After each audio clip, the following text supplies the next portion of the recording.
Donc c'est un projet qu'on a eu avec le ministère, l'État du Sénégal, qui s'est associé avec d'autres organisations, comme vous le voyez sur le tableau qui est derrière, qui nous permettent de prendre certains jeunes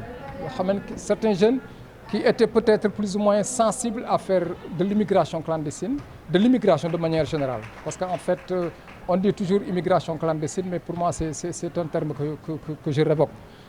Mais toujours est-il que quand on est jeune et qu'on aspire à réussir dans la société, on est toujours tenté à aller voir ailleurs ce qu'on ne peut pas avoir chez soi. Et de ce fait, même pour aller ailleurs, il faudrait y partir avec des métiers ou bien partir avec certaines connaissances qui te permettent au moins, face à une situation, une façon de réagir. Donc de ce fait, quand on a soumis notre projet, le ministère l'a étudié et s'est rendu compte que quand même, comme c'était des techniques de renforcement de nos jeunes, qui leur permettent d'affronter déjà l'existant ici au Sénégal. Donc ils ont accepté le projet et on a démarré par des jeunes de la commune de Biscuiterie, des jeunes de Kermassar, des jeunes des Parcelles Assainies et des jeunes qui viennent même de Mbao. Donc de ce fait, on a fait 3 séries de formations. Les 2 premières formations, c'était les outils en technique de recherche d'emploi et de rédaction de CV. Deuxième édition, c'était encore pour leur permettre d'écrire des business plans et d'étudier le marché pour au moins s'ils veulent créer une entreprise, qu'ils sachent comment créer une entreprise. Ensuite, une autre série de formations qui était axée aussi sur la recherche d'emploi et technique de création d'entreprise, et une autre sur le leadership et l'art oratoire. Pourquoi leadership et l'art oratoire? Parce que quand tu aspires à chercher un emploi, quand tu aspires à travailler avec un groupe, c'est tout à fait normal que tu saches qui tu es d'abord.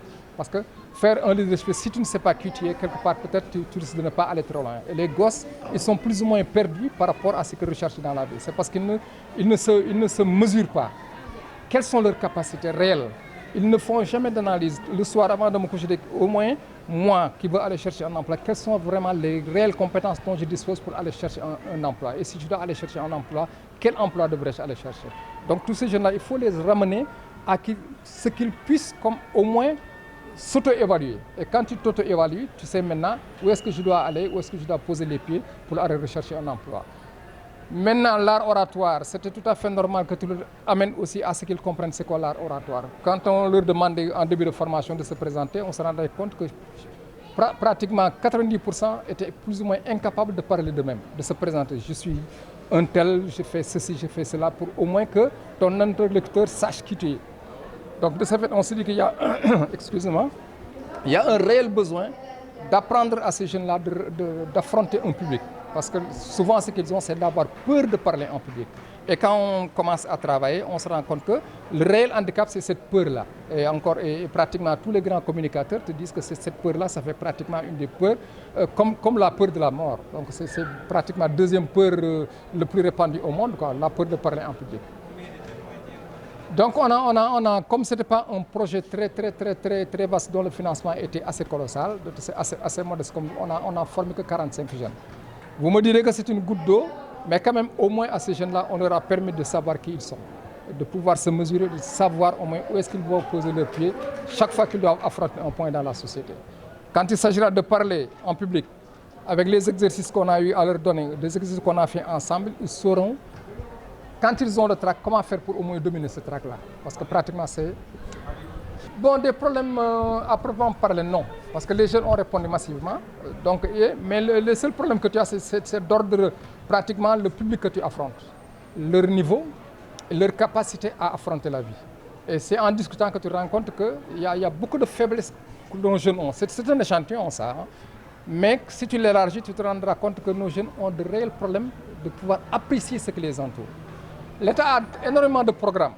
Mais le seul fait que d'être au courant de ces programmes-là, ils n'ont pas la curiosité d'aller voir. Parce que nous, comme j'ai entendu quelqu'un dire que les Sénégalais, on est des épicuriens, comme disait le grand Ibou Fall quand je l'ai suivi dans une de ces trucs.